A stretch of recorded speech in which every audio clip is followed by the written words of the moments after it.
یہ سارے حضور کے غلام جو آئے بیٹھے ہیں نا، اور حضرت بابا بلے شاہ، حضرت خواجہ دائم الحضوری قصوری، ان کی اس دھرتی کے اندر ہم جو حاضر ہیں، اور آپ نے جس محبت کا اظہار کیا ہے نا، کہ میں جڑی کہنا نا گل وچ ہو رہے وہ گل یہ ہی ہے۔ انہوں نے مسجدوں سے سپیکر اتار کر اور مورتیوں کے اوپر دودھ چڑھا کر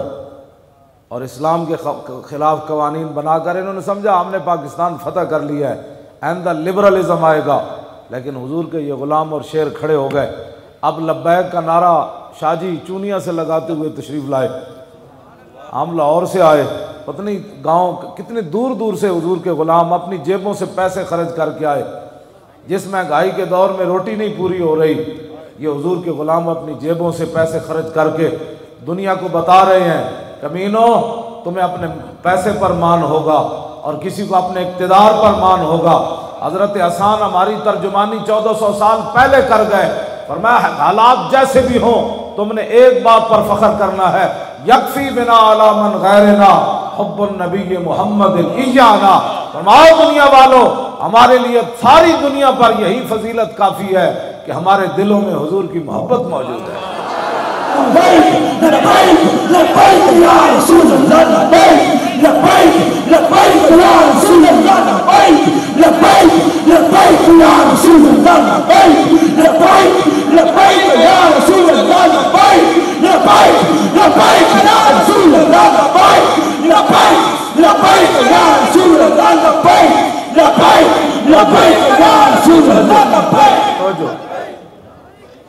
کوئی بندہ بھی اس مسئلے میں سستی سے نعرہ نہ لگا، ویسے میں نہیں کہہ رہا کہ ابھی لگانا ہے، میں نے غزوہ حنین کے موقع پر نبی علیہ السلام نے انصار کو مال نہ دیا، بات ہو گئی تو میرے آقا و مولا نے انصار کو بلا کر فرمایا اما تردون، لوگوں کو سلائی مشینوں پر مان ہے، لوگوں کو اپنے ایم این او پر مان ہے، لوگوں کو اپنی حکومتوں پر مان ہے۔ میرے آقا نے غزوہ حنین کے موقع پر کیا بات ارشاد فرمائی، جب آپ نے انصار کو جمع فرمایا مجھے یہ خبر پہنچی ہے کہ میں نے تمہیں 100 اونٹ 1000 اونٹ نہیں دیا، بکریاں نہیں دی تو تم پریشان ہو۔ تو جو انصار بڑے صحابہ تھے عرض کی حضور ہم نے بات نہیں کی، نوجوانوں نے کی۔ فرمایا جس نے بھی کی سنو، اما تردون ان یذهب الناس بالشاة والبعیر وتذهبون بالنبی الی رحالکم۔